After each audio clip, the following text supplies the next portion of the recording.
Vai kāds te neprot latviski? Vai angliski?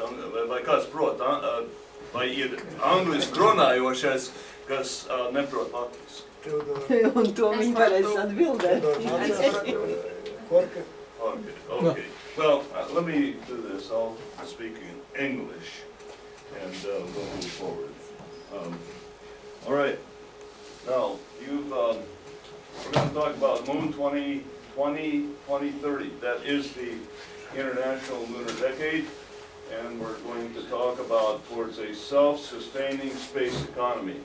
Right now, there is nothing of economic value going on beyond Earth orbit, but in the coming decade, that will all change. But we're going to talk about the vision. ESA is emerging in a leadership role, some of the building blocks, a roadmap, and Latvia's mission to the moon. So, what is the vision? By 2030, that we will achieve the beginnings of a self-sustaining space economy. There was talk about mining asteroids, but there will also be mining of the moon. There will be energy production in space. And the key things there will be that there are policies that encourage commercial development in space. Right now there's a lack of those. There will be infrastructure, energy, communications, navigation, transportation, and enabling technologies. ISRU is in situ resource utilization, meaning you mine the asteroid, mine the moon, and you use the resources there. In effect, it's living off the land. When the pioneers, explorers went into the Americas, they lived off the land. Otherwise, there would be no settlers there and no America. And that's the same thing we're looking at in space. We will begin to live off the land and use the resources that are there. Power beaming is using lasers to transmit energy, and that is an emerging technology, 3D printing, agriculture in space. Where all this is being brought together is the concept of the Moon Village. This is becoming a central issue for the European Space Agency. And that is a form of international collaboration between the entities, the countries, the companies that are going to be working together on the surface of the moon and in cislunar space, that is the space between the Earth and the moon. And that is the center of action at this point. Where we stand, in February 2014, I had an article published, The International Lunar Decade.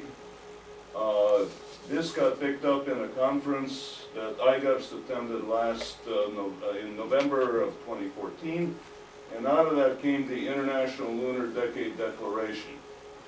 In April, I had a presentation at the European Geophysical Union Conference. In Toronto, in May, there was a conference with 2 days on the International Lunar Decade. The European Lunar Workshop, there was another presentation. There are a couple more conferences, and then one of the key is the International Astronautical Congress in Jerusalem in September. My presentation was delivered by Bernard Poing, who heads the International Lunar Exploration Working Group. And then in Maryland in November, this is a key NASA group. They convene, and these are, they have everybody there from the world, but it's a NASA organized affair that also had our materials. And then the latest thing was the Moon Village workshop at ESTEC, December 14th, followed by the Moon 2020-2030 robotics workshop that just happened. Here's ESA is emerging as a leader. Many reasons. NASA certainly is far ahead, but NASA's focus is Mars, and partially it's political. In the U.S. Congress, you cannot, or with the U.S. President, you cannot shift course. So NASA is going to Mars. NASA has explicitly stated NASA cannot lead efforts regarding the moon. However, NASA has emphasized several times now they will support international partners and business on the moon and cislunar space. NASA's interest on the moon is one, it's kind of a pilot area for Mars, but also lunar water for fuel and radiation shielding. If you can use the water on the moon, you cut the costs of getting to Mars, and that's really the primary interest. Now, the new ESA Director General Werner, he basically has now asserted ESA is taking the leadership of lunar activities, and that is working. ESA is uniquely positioned. NASA cannot work with China. You know, there's a law that states thou shalt not meet, work, collaborate with China. So ESA collaborates with everybody, including Russia, of course. So the first Moon Symposium that just happened will be followed by, I believe there were 6 additional ones, and then there's quite a bit of other activities. So we're looking at ESA is taking on leadership in this new role. So here's kind of the highlights of the workshop that basically just happened. And this I just literally copied from a summary, so I'll just kind of briefly summarize. The workshop met, 3 working groups were formed: the moon habitat design, science and technology potentials on the moon village, and engaging stakeholders. So the moon habitat design, basically it's a minimum base starting with 4 to 10 crew with evolution to 50. And then, so in this workshop, then these various elements were looked at, and I guess I can show a picture of what the concept basically is. You had an inflatable living area. This is 3D printed wall from lunar regolith. This is from a landing module from the original capsule, but the rest is from these lunar resources. And this base, in the vision of Werner, is going to be on the lunar far side. And the reasons for that is you have no interference from the Earth for radio astronomy, and it's kind of a unique environment. There are others that say the first base should be near the polar regions because of the lunar water. Science and technology group of the 3, so basically looking at using the ISS as a platform to continue to work on efforts for the moon. And ISS has been extended now.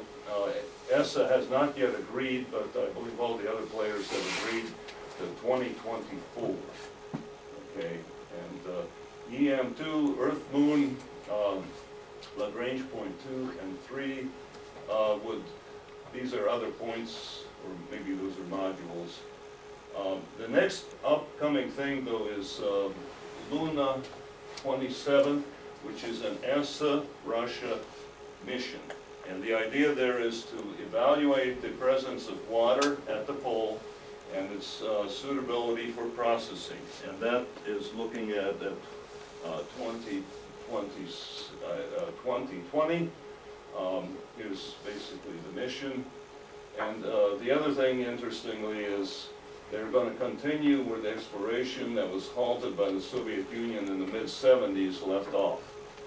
You know, we're looking at really decades of absent work and finally restarting, and of course the new players such as China.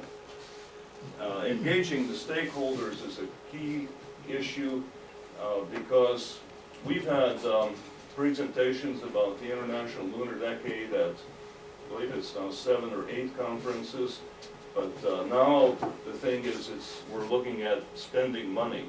We have to engage stakeholders, including the European Commission and others, that will be willing to spend money to establish the base on the moon.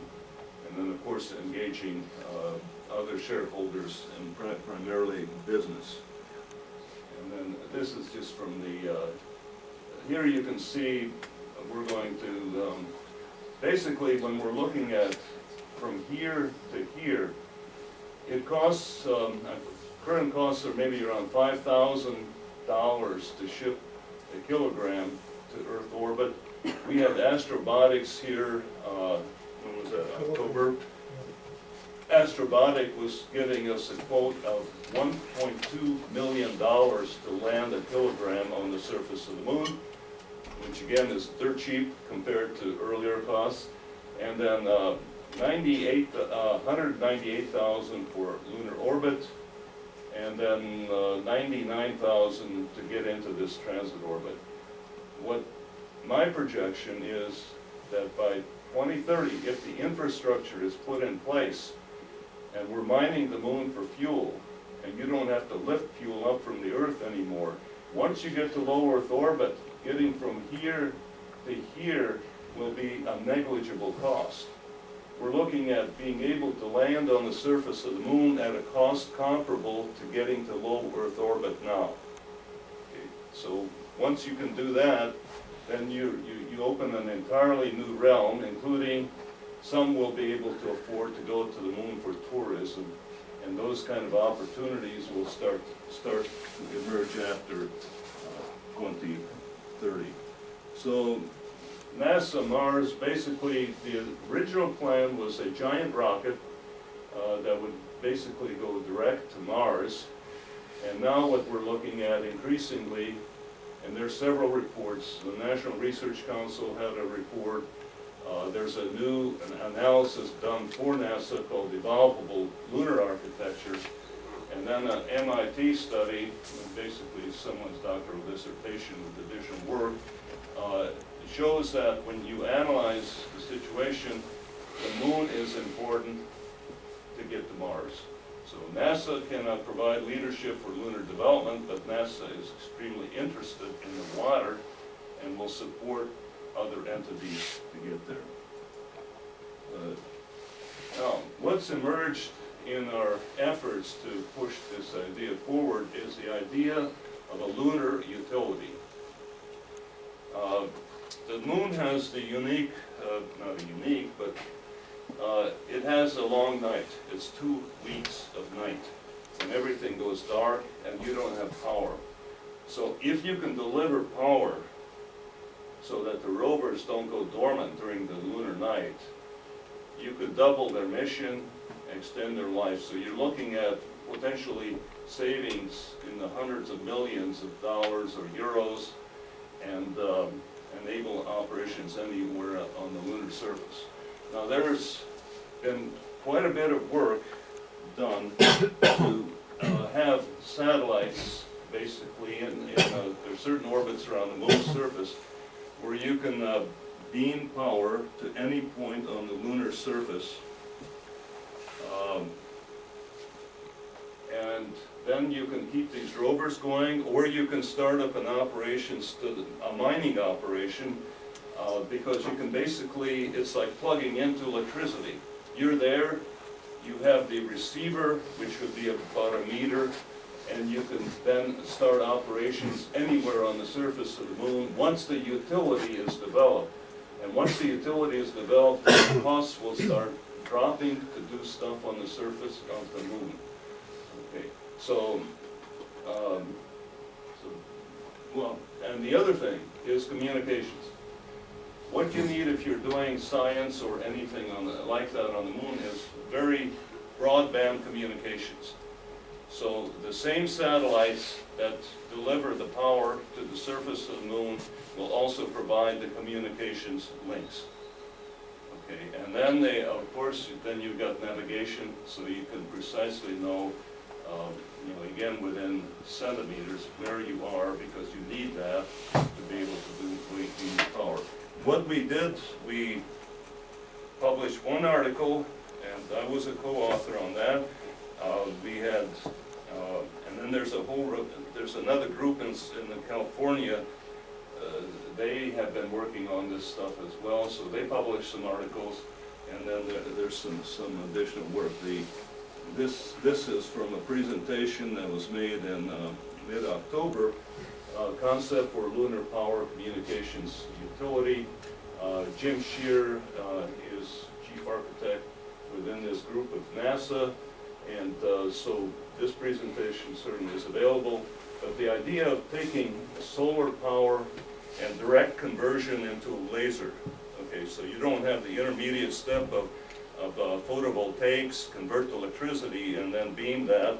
What you do is you directly convert, and that is a big change. Now where that, and then here we go in. This is right from Jim Shear's presentation. We're looking at these two what they call halo orbits around the moon. That with 2 satellites you can cover the entire surface of the moon.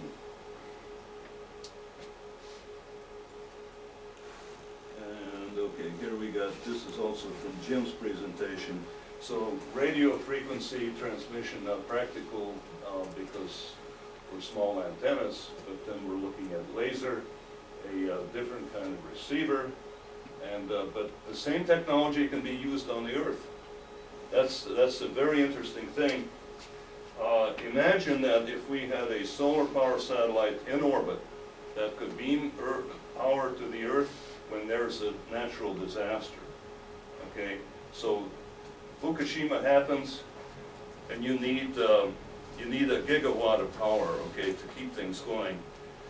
You're not going to deliver diesel generators, but if you had that satellite in orbit and it could beam the power to where you need it on the Earth, okay, when needed. So this technology, the vision or the idea in our article was that this could be a pilot. You pilot the technology on the moon, and then you apply it later to terrestrial applications. Okay, so a little bit more on that. And so what we're advocating is the formation of a business to form this utility, because one experience, nuclear reactors in the United States have taken up to, what is it? It seems 16 years from time of start to finish. So you got frozen money, not making any money. We're looking at something comparable on the moon. The demand will emerge. Okay, so build the utility and then say, power is available. If the utility is there, then the power users will emerge because it reduces their costs. They no longer have to worry about building their own solar arrays or bringing a nuclear reactor. They simply plug into the power. Okay, so that's the idea of the lunar power utility. And so we don't have to look at nuclear. Now, then we are looking at this potential for exponential reductions in cost. I actually referenced this earlier. This is a very rough forecast, but I'm saying that I think we could look at a 10% incremental cost of lunar transit orbit from low Earth orbit. So if it costs $5,000 to get to low Earth orbit, we're looking at a cost not much more than that actually to get to lunar orbit. And I believe there's a forecast of reaching 1,000 per kilogram by 2030.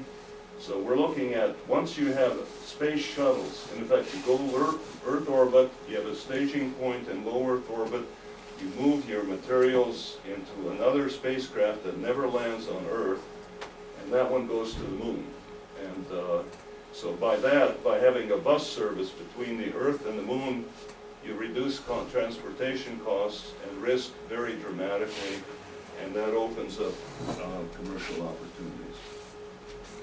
So, policy, the United States, President Obama just signed the law, U.S. Commercial Space Launch Competitiveness Act.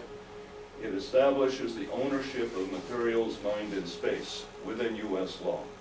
The problem is that does not apply if China says, we own that, and an American company says, we own that. There is no process at this point to intermediate who owns it.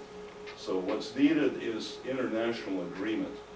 So what we're looking at, and we have a presentation to UN Caucus in mid-February, And this is the idea of what this all is about. UN-COPUS is the Committee on Peaceful Uses of Outer Space.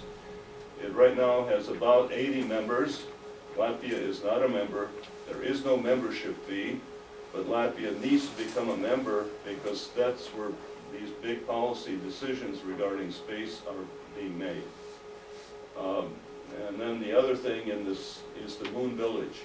When you have companies and countries working together on the moon, they have to decide how to work with each other, okay? So what we're looking at is, instead of a treaty process has been to date with numerous countries and big arguments between the developed and developing countries, as the Moon Village itself emerges, then the village participants will reach agreements, establish codes, how they're going to live and work together. So there will be two processes. UN-COPUS, a treaty process at the national levels and done by diplomats, and basically it's going to be the engineers, the miners, the doers, the companies that will actually start to formulate rules, codes, agreements to govern their actions together on the moon. So the roadmap at this point, we have mid-February, this is our next big deal, is this presentation to UN-COPUS, the ISDC in Puerto Rico in May, COSPAR, there's a moon symposium that Bernard Foing is organizing. If we can get attention, then the China G20 might be a possibility. Germany has a G20 meeting in 2017. That might be our better possibility. So here's the kind of the idea. Celebrating the launch of Sputnik, we open the space frontier, maybe a big conference or something in Moscow, October 4th, 2017. July 20, 50th anniversary of Apollo 11 landing on the moon. That is the launch of the International Lunar Decade itself. And then 2020, 2030 is this period which to drive towards economic self-sustainability beyond the Earth orbit. That's good. And then we have other things here. In our mission, we're going to get to the moon before Mars. I had in 1990, I had an article written, Latvia 2018. In Latvia 2018, Latvia did have an experimental operations on the moon, actually, but events in space didn't go nearly as fast. So by 2018, Latvia's 100th, we will not be certainly on the moon because nobody will yet be really on the moon. But the costs are going to drop quite dramatically. So research budgets that are possible through European funds will enable us, Latvia, to contemplate research and other activities on the moon. And again, those can be applied to Earth. So, and then in the next framework program, Horizon 2020, I'm sure there will be some elements, but I'm sure in the next one, because ESA is driving for Europe to be the leader in development of the moon, in the next framework program, I have no doubt that there will be moon and space-related initiatives. And I guess that is about it. You forget laser ranging. Laser ranging, no, we can get into the laser ranging too. We have the opportunity now, actually, to do lunar laser ranging. We have the technical capabilities, and we can be a player, and we have been communicating with some of the world leaders in This company possibly. and with this company, yeah, absolutely. So there are other players, but in the November of 2014 conference, Fotonika was a sponsor along with Boeing and Lockheed and some of these other organizations in Hawaii. And now Fotonika is one of the drivers of this effort, and I think will continue to play a significant role.